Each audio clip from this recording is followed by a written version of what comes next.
So we have Yamaha 125 IS, no. Then ano yung naging issue kasi nito, brother?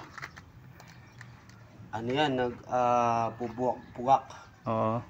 Tapos napalitan na siya ng yung sabi mo dito, fuel filter, Fuel injector, fuel filter, TPS, no. TPS. Tapos pinapabilihan ka pa ng ignition coil. Tsaka ignition coil. So ito nga pala mga brother yung pinalitan na TPS. So itong TPS na to, wala siyang code. Pinalitan na ng Yamaha daw to pero wala siyang code. So isang issue na rin yan. Nung hindi napalitan to,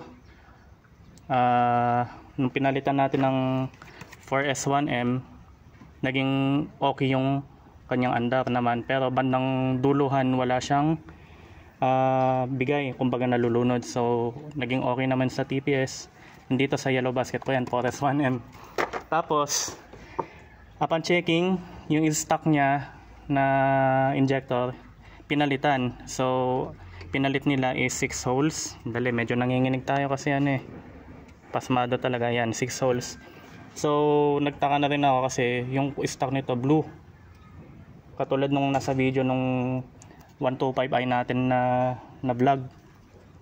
So nagtaka na ako dahil napalitan na rin yung TPS, overfeeding nga siya. So nilinis natin injector, sabi nila sira.